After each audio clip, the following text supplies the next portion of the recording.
Les invito a buscar en sus Biblias 2 Samuel, capítulo 9, del 1 al 13. Arturo nos ha leído en esta tarde el versículo 7 y es la lectura devocional. He titulado el sermón en esta tarde, Cuando el rey manda a buscarte. Cuando el rey manda a buscarte. Y la enseñanza que tenemos en esta tarde es que la mayor misericordia que recibimos siempre viene de la mano de Dios. ¿Por qué una enseñanza? Para los hermanos que son nuevos, que están acá con nosotros hoy. Bueno, nosotros cada vez que estudiamos la palabra, tenemos una enseñanza. Porque queremos que si usted viene a la iglesia, se encuentra con alguien y le pregunta, ¿fuiste al camino a la cruz? ¿Qué aprendiste? Tengas algo que compartir.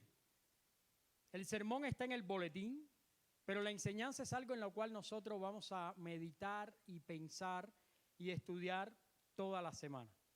Es básicamente lo que queremos que hoy usted se lleve en su mente y en su corazón. Creemos que cada semana, meditando la palabra y aprendiendo algo, bueno, Dios, el Espíritu Santo de Dios va a hacer un cambio tremendo en nuestras vidas. Lo que estamos aprendiendo hoy es que la mayor misericordia que recibimos siempre viene de la mano de Dios. 2 Samuel es un pasaje sumamente hermoso. Es un pasaje interesantísimo. Es un pasaje que habla de alguien que nosotros podemos pasar rápidamente sin darnos cuenta de su importancia cuando estudiamos la Biblia. La Biblia nos cuenta que Israel tuvo un rey llamado Saúl y un hijo llamado Jonatán, como le quieran llamar. La idea con este rey es que Israel, queriendo imitar a otras naciones, decide renunciar a la teocracia. ¿Qué cosa es la teocracia? Es el gobierno directo de Dios sobre su pueblo. Ustedes recuerdan que la Biblia, el tema principal de la Biblia es el reino de Dios. Y una de las cosas que el reino de Dios es un gobierno teocrático. O sea, que Dios gobierna directamente a su pueblo. Cuando el Edén fueron expulsados los hombres, se perdieron los principios del reino. El reino de Dios no es otra cosa que el pueblo de Dios, en el lugar de Dios, bajo el gobierno de Dios. O sea, realmente todo eso se perdió en el Edén y Dios continuó gobernando a su pueblo por un tiempo, pero llegó un momento en que Israel, queriendo imitar a otras naciones, decidió que quería un rey. Dios les dijo cuáles eran los beneficios y cuáles eran las complicaciones de eso. Pero ellos decidieron que ellos querían ser en ese aspecto igual a otras naciones. Entonces Dios permitió en su soberanía que hubiese un rey llamado Saúl. El tema con el rey Saúl es que el rey Saúl recibió primeramente un llamado de Dios profético. ¿Se acuerdan que hay un pasaje de la Biblia donde dice, ahí está Saúl entre los profetas? Y además recibió un llamado a ser rey. Pero también sabemos de Saúl, que fue, ¿qué cosa fue Saúl? Desechado. Ustedes saben que el Señor Jesús tiene 3 atributos. Es el Rey eterno, es el profeta perfecto y es el sacerdote. Esos 3 oficios están reservados del principio de la Biblia para el que había de venir a reconciliar definitivamente al hombre con Dios. ¿Y qué es lo que pasa? Que Dios decidió esos oficios repartirlos dentro de su pueblo para que fueran oficiados hasta que un día esos tres oficios se reunieran en una sola persona. Entonces, Dios levantó hombres que fueron profetas, pero no reyes. Dios levantó hombres que fueron reyes y profetas, pero no sacerdotes. Y Dios levantó un sacerdocio y permitió otro sacerdocio más. Porque ustedes saben que la Biblia habla de dos sacerdocios. Uno, según el orden de Melquisedec, y otro, según el orden arónico. Son dos sacerdocios. La intención con Dios es que al final del tiempo, cuando, como dice la Biblia, llegado el cumplimiento del tiempo, Dios enviara a su Hijo y en la persona del Hijo se reuniera los tres oficios. Un Hijo que además iba a tener un sacerdocio diferente al arónico. Era un sacerdocio eterno. Como dice el libro de Hebreos, según el orden de Melquisedec. El problema con Saúl es que en un momento de su vida se olvidó tanto de Dios y se descarrió tanto que, habiendo sido profeta y siendo el rey, quiso usurpar el sacerdocio para de alguna manera representar al sacerdote delante de Dios y hacer ¿qué cosa? Expiación. Y cuando Samuel tendría que llegar y no llegaba, ¿qué hizo este hombre? Decidió que él mismo podía ofrecer a Dios. Y en ese momento Dios lo desechó. Y ahí tenemos a Samuel hablando con Saúl diciendo, Dios te ha quitado el reino, no hay nada para ti. Y dice la Biblia que Saúl viró su espalda y se fue y nunca más habló Samuel viró su espalda y se fue y nunca más habló con Saúl. Pero él tuvo un hijo llamado Jonatán. Y este hijo fue un gran amigo de David, quien fuera después el rey de Israel. Y este hombre, Jonatán, entró en una relación de pacto con David. Y ellos hicieron un pacto de amistad, de hermandad, de amor entre ellos. No como dicen los aberrados y locos que interpretan mal la Biblia de homosexualidad. No hay nada de eso ahí en la Biblia. Es solamente un pacto en presencia de Dios, de fidelidad, de amor y de poner su vida el uno por el otro. La vida de Saúl fue tan mala y tan alejada de Dios que no solamente participó de idolatría y hechicería, sino que además arrastró su vida y la de su hijo a la muerte. Y ambos murieron. Y en el momento que ellos murieron, vino un cambio en Israel. El cambio de traer a David como el rey de Israel. Pero pasó algo que nosotros, sin este pasaje bíblico que vamos a estudiar hoy, desconociéramos. Pasó que en el momento en que murieron el rey y su hijo, Jonatán tenía un hijito, un nietecito del rey Saúl. Y sabes que era cuidado por una nodriza. Y esta mujer, teniendo miedo, porque era algo que ocurría en muchas naciones, que cuando un rey cambiaba, el próximo rey que venía arrasaba con la descendencia. ¿Qué hizo con este niño?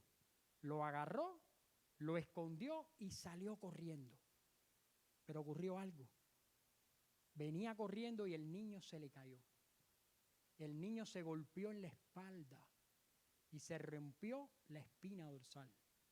Y este niño quedó inválido para toda la vida.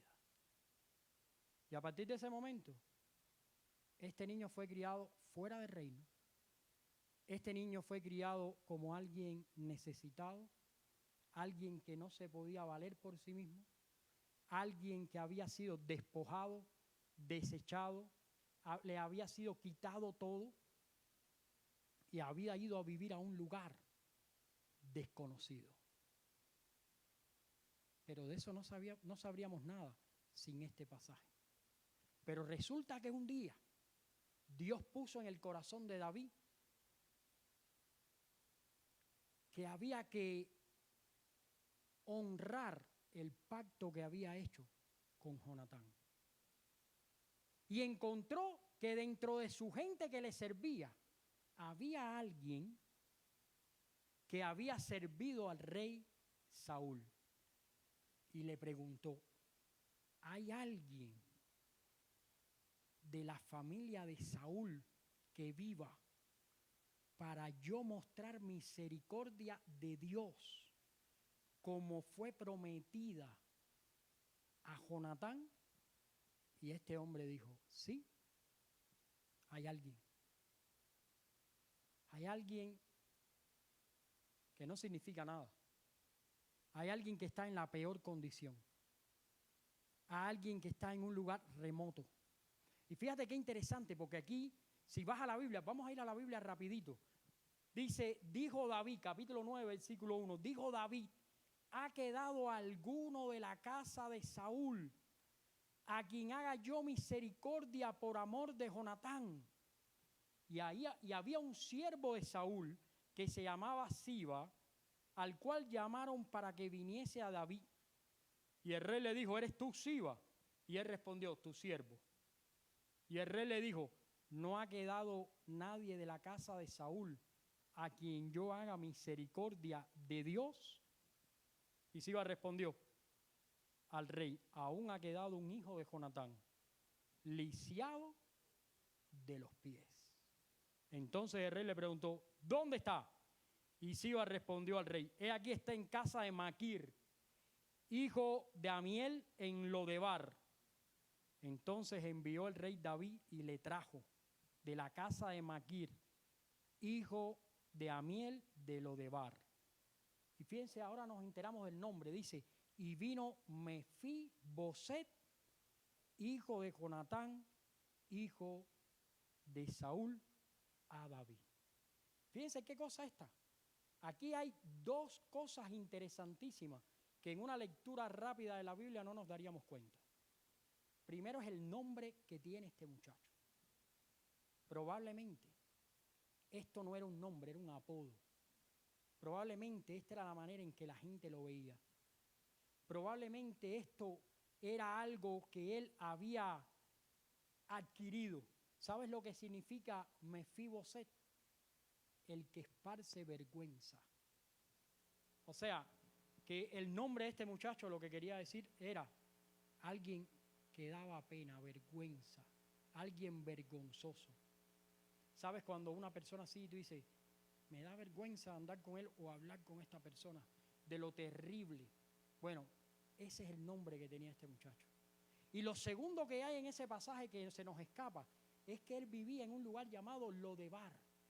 ¿Sabes lo que significa eso? Infértil, apartado. Un lugar donde no hay cosechas, un lugar sin pasto, un lugar desértico, un lugar seco, pero en el hebreo significa lugar de silencio. O sea que cuando tú vivías en Lodebar, es como si tú vivieras en Nevada, pero por allá arriba, por Eco, por las montañas, que no se sabe ni dónde tú estás metido, en caliente, en no sé qué, por allá arriba, por ahí mismo estaba viviendo ese muchacho. Y fíjense qué cosa más interesante. Pero sabes que Dios es fiel, porque lo hemos cantado. Y Dios puso en el corazón que era momento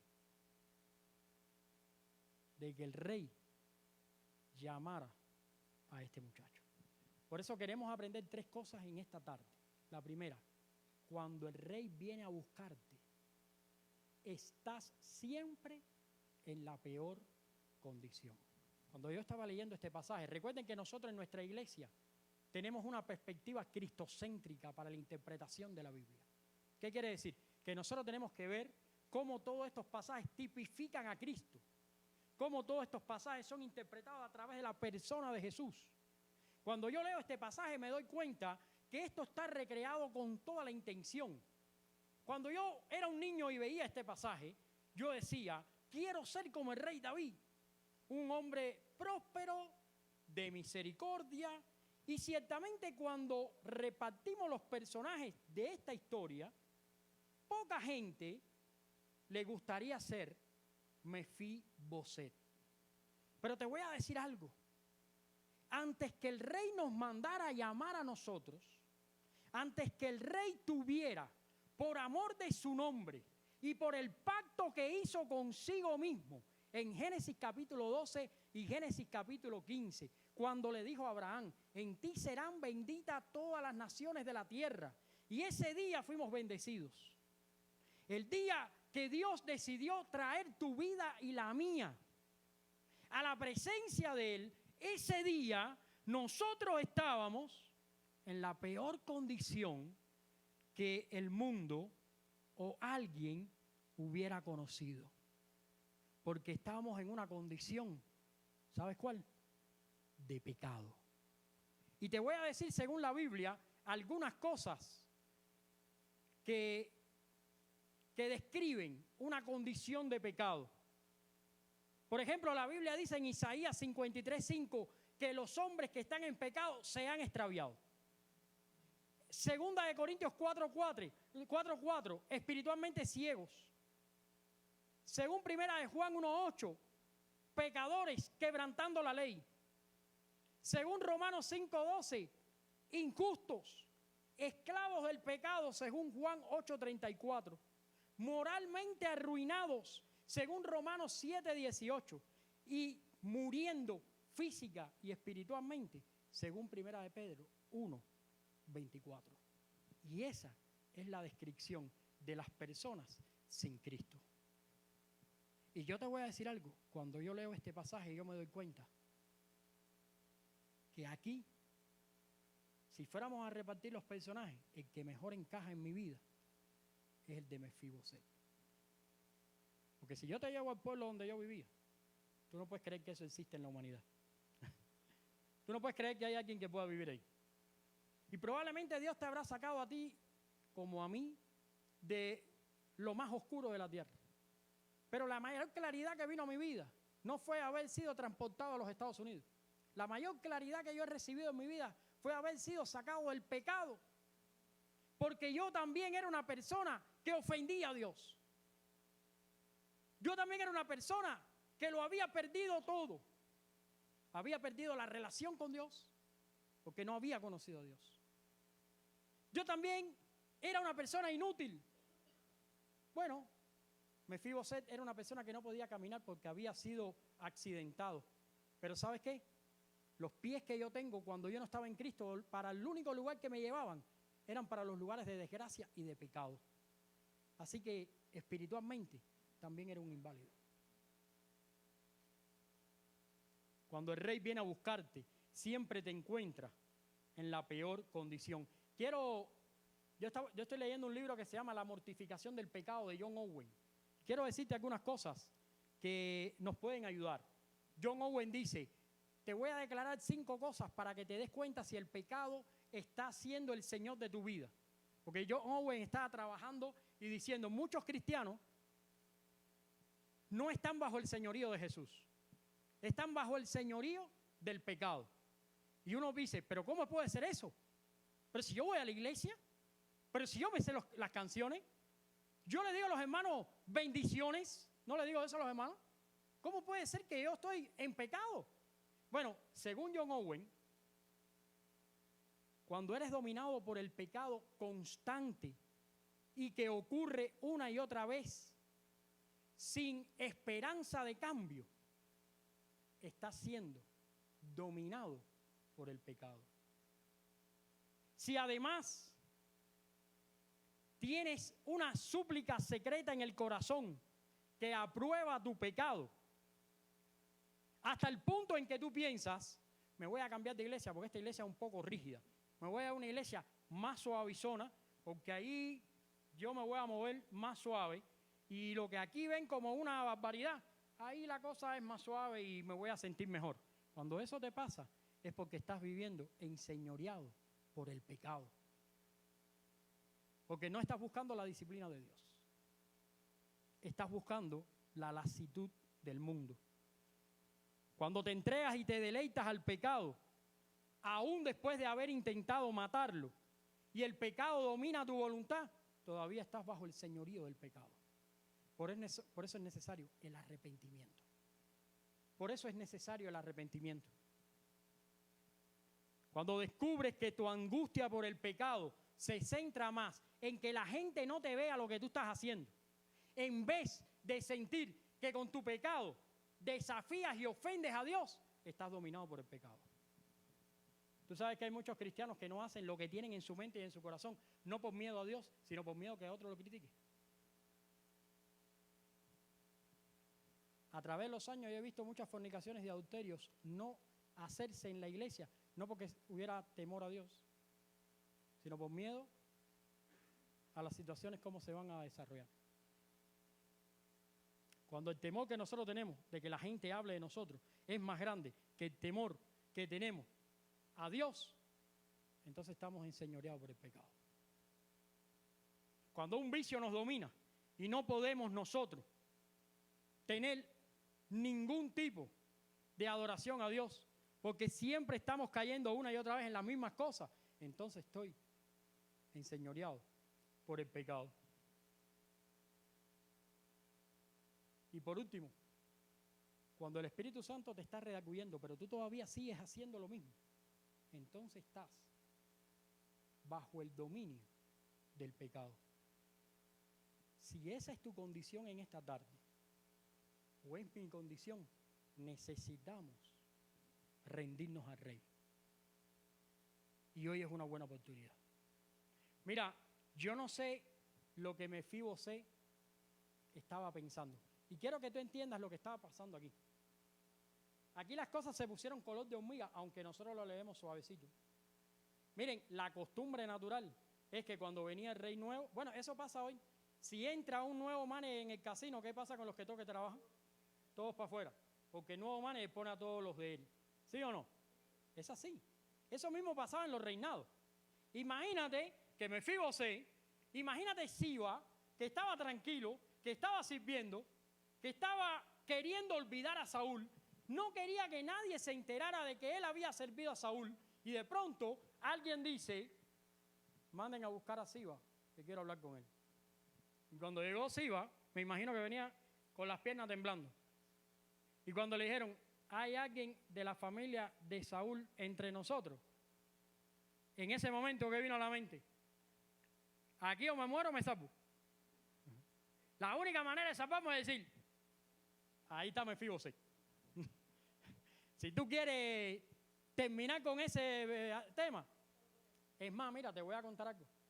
Cuando David terminó su reinado y entregó el reino a Salomón, le dijo, no dejes descender mis canas al Seol sin pasarle la cuchilla a Joás. ¿Y sabe lo que hizo? Joás salió corriendo y se metió al altar y se agarró de los cuernos del altar, porque eso le podía traer perdón, o no podía salir de ahí.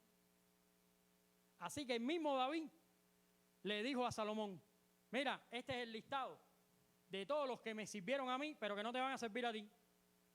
Se van. Así que imagínate, cuando el rey dijo, hay alguien de la familia de Saúl entre nosotros. Ahora imagínate a Mefiboset, que como tú y yo, era una persona que no podíamos defendernos por nosotros mismos. Que incluso nos habían dañado. A él también lo habían dañado. ¿Cuánta gente lo había echado a un lado que él tenía que haberse ido a un lugar remoto para poder vivir? Y hasta allí llegó la misericordia de Dios. Y llegó allí y le dijeron, ¿tú eres Mefiboset? Sí, el rey te manda a buscar. Dijo, se acabó la alegría en casa del pobre. Se terminó esto. Cuando Dios te manda a buscar, tú siempre estás en la peor condición. Pero no hay una misericordia más grande que podamos recibir en nuestra vida que no venga de las manos de Dios. Miren lo segundo que aprendí en este pasaje. Cuando el rey viene a buscarte, ¿sabes para qué cosa es? para darte lo mejor. Quiero que leas conmigo este pasaje, porque es súper hermoso.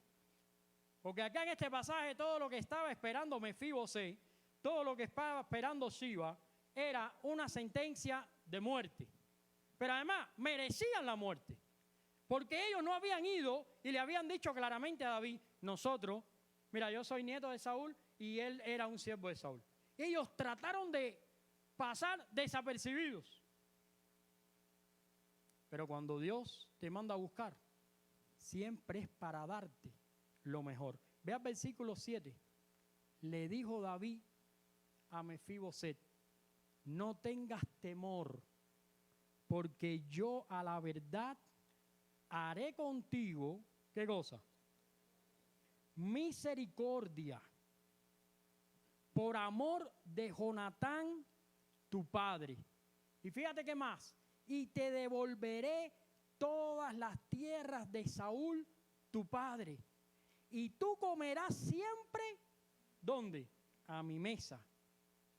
Y fíjate, Mefiboset, lo que es ser una persona cuando Dios la quebranta. Porque él entendió que esto venía de parte de Dios. Él sabía que esto no era lo que tocaba. Esto es de parte de Dios. Fíjense que dijo él, ¿quién soy yo para que mires a un perro muerto como yo? Tú sabes que en Israel una persona lisiada, ¿qué cosa era? Era una persona que estorbaba. No podía ir a la guerra, no podía tener familia, no podía dar la tierra, no podía proveer los impuestos. Era una persona que estaba muerta totalmente. Por eso él dice, yo soy un perro que ya está muerto.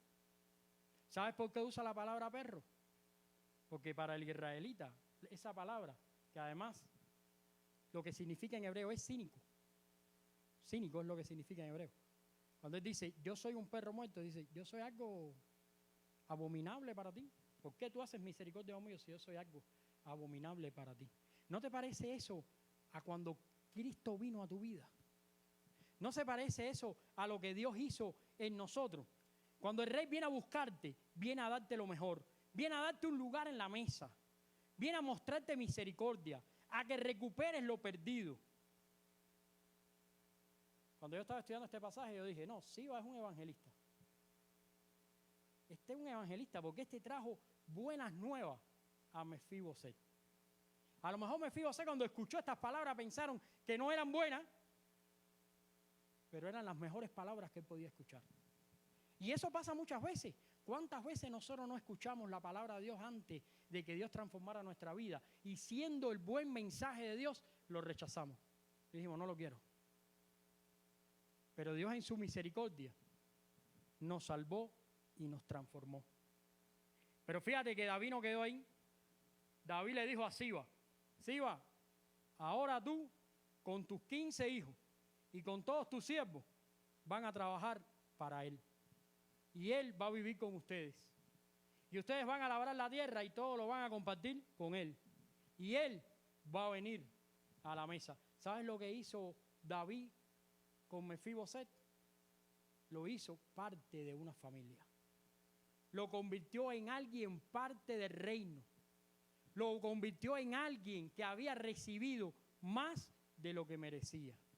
¿Tú sabes quién es el personaje que más me impacta a mí? El personaje principal de este pasaje es Dios. Porque si Dios no pone en el corazón de David a hacer estas cosas, no pueden pasar. Dios es el que dirige todo según su plan. Pero el personaje que más me gusta de esta historia es Siba. Porque Siba es el que va y da las palabras que la gente necesitaba escuchar. Y cuando David le dice, vas a hacer esto, las palabras de Siba son, cuenta conmigo que yo lo voy a hacer. Tú sabes que yo me he puesto a pensar que Dios quiere usarnos a nosotros para predicar su palabra y que muchas veces nosotros no entendemos la trascendencia de eso. No entendemos cuánta gente hay como Mefiboset en las calles, que a lo mejor caminan pero están muertos en delitos y pecados. Cuánta gente hay necesitada, que no están recibiendo los beneficios de Dios y que nosotros tenemos que hablarle la palabra de Dios. 5 cosas que benefician a través del evangelismo. Cuando tú evangelizas, hay 5 beneficios que recibes. El primero, la evangelización ayuda a mantener el evangelio como el centro de nuestras vidas y de nuestra iglesia. Cuando tú piensas en el evangelio, cuando tú vives el evangelio, cuando tú estás evangelizando, tú no tienes tiempo para más nada. Tú no tienes tiempo para criticar a otro, ni tú tienes tiempo para fijarte en la vida de otro. Tú tienes una encomienda, tú tienes algo que hacer, tú tienes un enfoque y eso empieza a ser tan beneficioso en tu vida que el evangelio empieza a llenar tu vida, tu mente y se convierte en lo más importante. Por eso el evangelio nos enfoca, el evangelio nos convierte en alguien que tiene la centralidad de Cristo en su vida. La evangelización nos da un entendimiento más profundo de las verdades fundamentales de las Escrituras. Porque para evangelizar, ¿cómo lo hacemos? Con la palabra de Dios. Y mucha gente no medita en la palabra de Dios porque no evangeliza. Pero si evangelizara, meditara en la palabra de Dios. El evangelismo además motiva y hace crecer nuestro amor por el prójimo. Porque vemos sus necesidades. El evangelismo da lugar a preguntas inesperadas que hacen crecer nuestra fe y ponerse sólida. Y por último, la evangelización nos protege de asumir erróneamente que los que están a nuestro alrededor son salvos.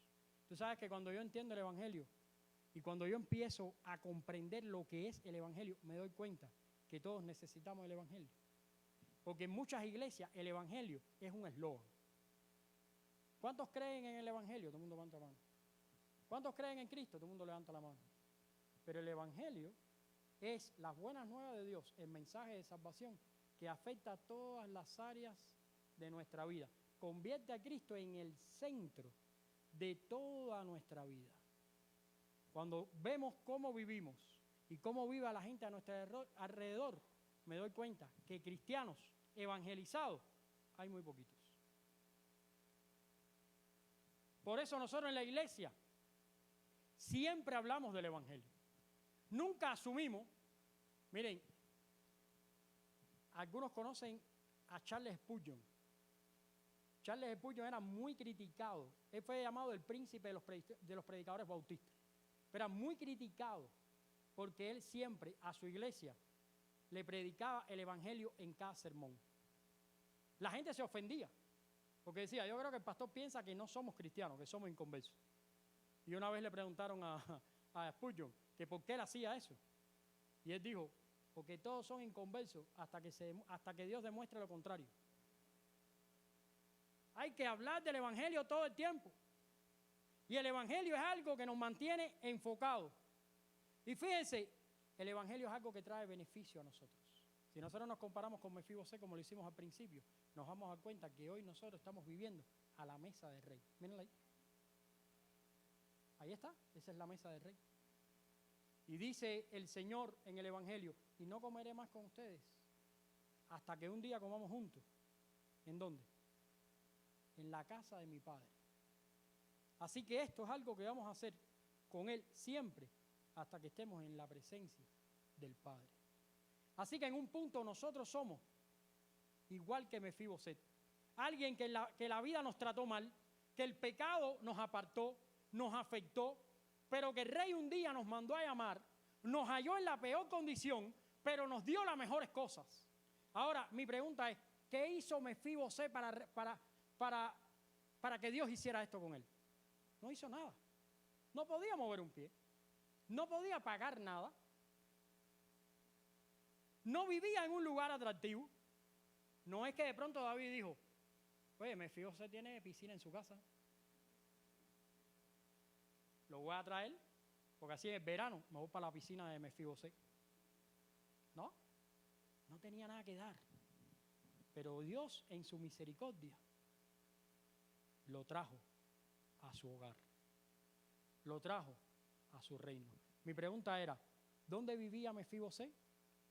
En Lodebar. ¿Pero él pertenecía ahí? No, él era un hijo del rey. Él era un ciudadano del reino. ¿Y qué hizo Dios? Lo trajo. ¿No te das cuenta que es lo mismo que hizo contigo y conmigo? que andábamos en pecado, andábamos apartados, andábamos en muchos lugares, pero que Dios un día nos trajo para habitar con Él y vivir con Él para su gloria, porque le pertenecemos a Él. Por eso quiero mostrarte lo tercero y último que vamos a estudiar en esta tarde. Jesús es nuestro Rey, que nos ha convidado a la mesa.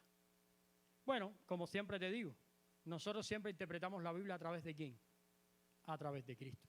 Nosotros creemos que el Espíritu Santo ha querido dejarnos un mensaje como este, no para que conociéramos a Mefiboset, no para que conociéramos la bondad de David, sino para que entendiéramos la obra que Dios hace en aquellos que están apartados y perdidos y que son regresados a su casa.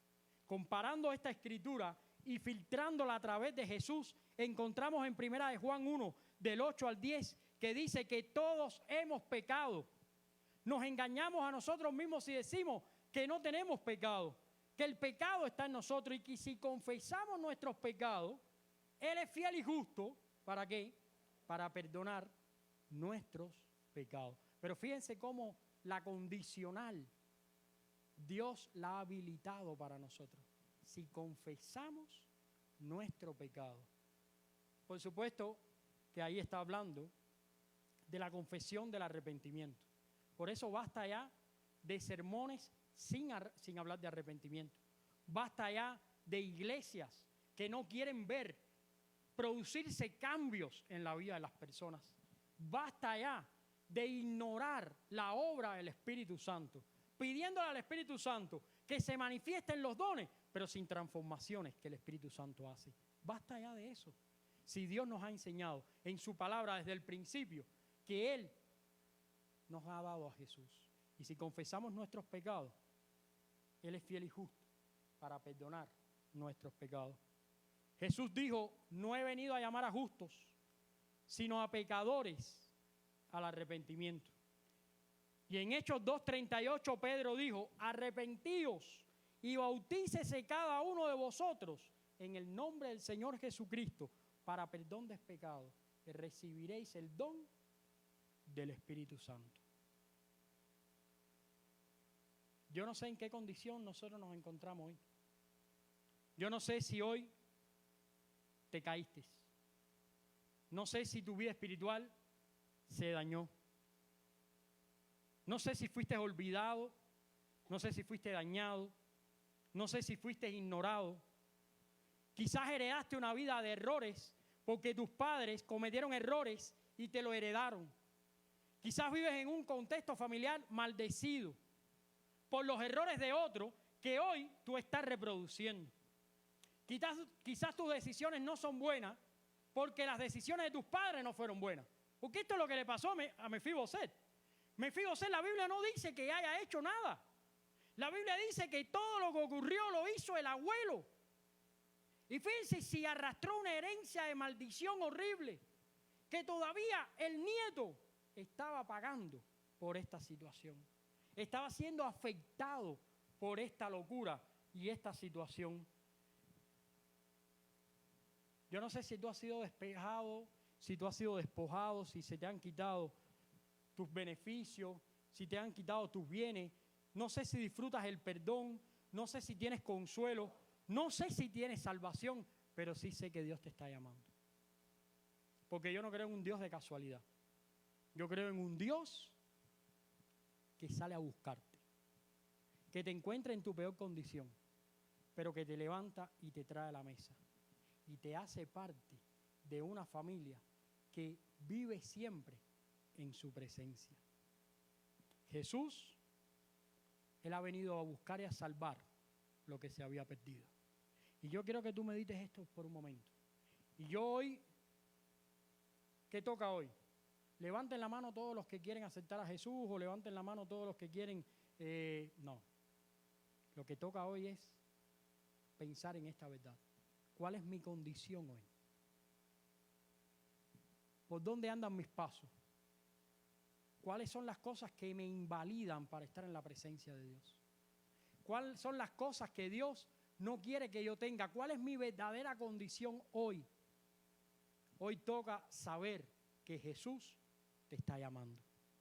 Que hoy puede ser un día de salvación para ti. Que hoy puede ser un día de consagración para ti. Que hoy puede ser un día de crecimiento para ti. Hoy es un día donde el Rey nos está llamando y nos está mandando a buscar. Y no sabemos si va a ser la última vez que vamos a escuchar estas palabras, pero sí sabemos que hoy el Rey nos ha convidado a su mesa. Solamente tenemos que arrepentirnos, solamente tenemos que ponernos en sus manos, solamente tenemos que vivir para su gloria. Si hay alguna persona en esta tarde que siente en su corazón que Dios lo está llamando, yo lo quiero invitar a que cuando llegue a su hogar, hable con Dios. Y le diga, Señor, siento en mi corazón que he caminado mal. Y ahora yo quiero hacerlo para tu gloria. Y después que tú hagas esa oración, toma la Biblia y pídele al Espíritu Santo de Dios que te hable con la palabra. Que te hable. Y después toma un teléfono y llama a un hermano y dile, ora por mí, ayúdame. Porque esa es la manera en que Dios produce el crecimiento en nosotros. Mira, si no llega a ser porque Dios le da esa información a Siba, Mefibosé nunca hubiera salido de aquel lugar. Así que todos necesitamos a nuestros hermanos. Todos necesitamos ayuda de todos. Nadie puede decir no necesito a la iglesia. Nadie puede decir no necesito a un cristiano. Porque la oreja no le puede decir al ojo, no te necesito. Pero nadie puede vivir sin Jesús. Nadie puede vivir sin Jesús. Quiero concluir de esta manera. Tu posición recibida está en Cristo, en el palacio del Rey. Dice el apóstol Pablo que ya estamos sentados en lugares celestiales, bendecido con toda bendición espiritual en los lugares en Cristo, dice. Como príncipe y heredero de todos sus dones, bienes y beneficios, disfrutando de su perdón, de su consuelo y salvación. ¿Sabes lo que hizo Mefibosé cuando Dios lo llamó? Vino. No dice la Biblia cómo vino, pero vino. ¿Tú crees que haya sido fácil salir de lo de Bar? Eso no debe ser sido fácil. ¿Cuántos días pasaron hasta que llegó Mefibosé? Pero vino. No sabemos si se arrastró, no sabemos si lo cargaron, no sabemos si lo adelantaron en un caballo o en otro. No sabemos. Lo que sí sabemos es que vino. Pudiera ser que hoy Dios te está llamando. Te está llamando a salir de ese lugar donde los pecados te tienen oculto, donde los pecados te tienen ahí prisionero, donde los pecados te tienen horriblemente entretenido. Dios te está llamando, que quiere que tú salgas de ahí, para que vengas a su mesa, para que te sientes con Él, para que participes de su familia. Hoy es el día. Quiero pedir a la iglesia en esta tarde que nos pongamos en pie y vamos a orar al Señor. Sirva esta oración para rededicar nuestras vidas a Dios. Señor Jesús, en esta tarde te damos gracias porque habiendo muerto en la cruz, nos diste vida juntamente contigo. Señor, en este pasaje vemos el obrar tuyo sobre aquellos que no tienen nada, que no pueden valerse por sí mismos y que no valen nada. Y vemos como tú, Señor, a través de este pasaje, rescatas, restauras, provees y levantas.